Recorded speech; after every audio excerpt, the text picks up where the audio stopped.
Žinios lengvai.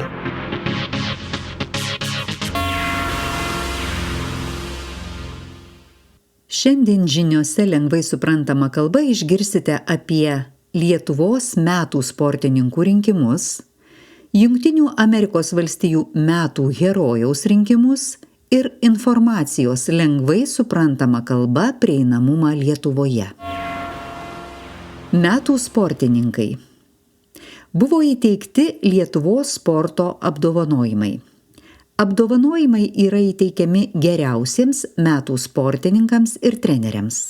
Šiemet buvo įteikta 10 apdovanojimų.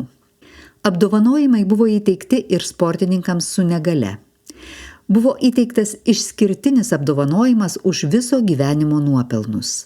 Šį apdovanojimą gavo Birutė Kalėdienė. Tai reiškia, kad ji visą gyvenimą daug stengėsi ir daug pasiekė sporto srityje.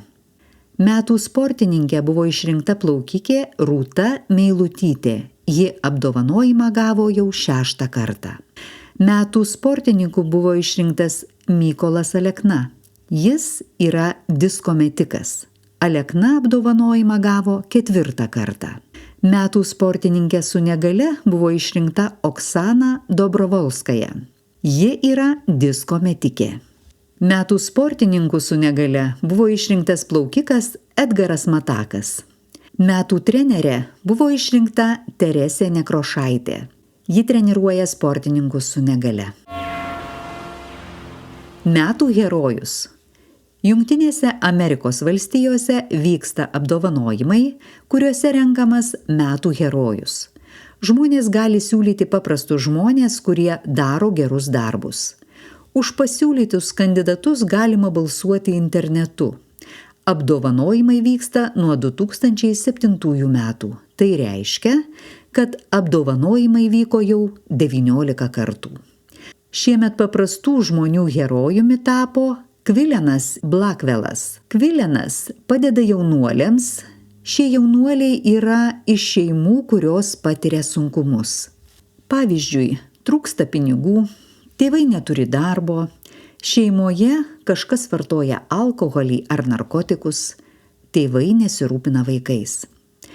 Jaunuoliams iš tokių šeimų reikia pagalbos. Jiems gali būti sunku susirasti darbą. Todėl Kvilenas įsteigė gėlių ūkį, kuriame įdarbino jaunuolius. Gėlių ūkis vadinasi Pietų krašto žiedai.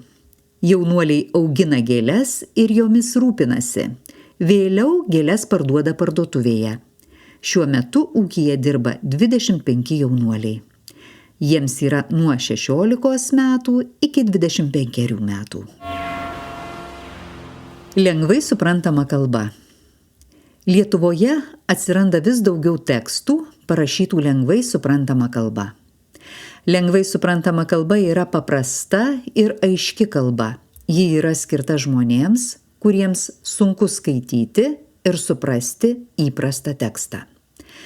Tekstų lengvai suprantama kalba yra valstybinių įstaigų interneto puslapiuose. Pavyzdžiui, šiuose internetiniuose puslapiuose Lietuvos prezidentūros, Vyriausiosios rinkimų komisijos, Seimo. Informacijos lengvai suprantama kalba galima rasti ir kituose internetiniuose puslapiuose. Informacija būna pažymėta mėlynų skaitančio žmogaus ženklų. Dažniausiai šis ženklas būna internetinio puslapio viršuje. Kol kas yra mažai knygų lengvai suprantama kalba. Lietuviškai lengvai suprantama kalba yra išleistos 4 knygos. Iš švedų kalbos išversta knyga Puikioji Maja. Tai yra istorija apie senyvo amžiaus moterį. Ji vieną dieną netikėtai sutinka savo jaunystės mylimąjį. Antroji knyga Mano vardas yra Marytė. Tai yra knyga apie mergaitės gyvenimą karo metais. Trečioji knyga tai yra rinkinys vaikams Skaityk lengvai. Tekstų rinkinys skirtas 5-6 klasių mokiniams. Ir 4 knyga Mikalojus Konstantinas Čiurlionis Lengvai suprantama kalba. Knygoje rašoma apie menininko Čiurlionio gyvenimą ir kūrybą. Apie naujai išleidžiamas knygas lengvai suprantama kalba galima sužinoti naujienų puslapyje bibliotekavisiems.lt. Lengvai suprantama kalba galite skaityti ir žinias. Informaciją apie įvykius Lietuvoje ir pasaulyje galite rasti internete lrt.lt skiltyje LRT paprastai ir 15min.lt skiltyje 15 min lengvai. Žinias lengvai suprantama kalba rengė Skirmantė Sakalauskaitė ir Irma Jokštytė Stanevičienė. Žinias vertino Valda Dzemionaitė ir Olga Podzemelnaja.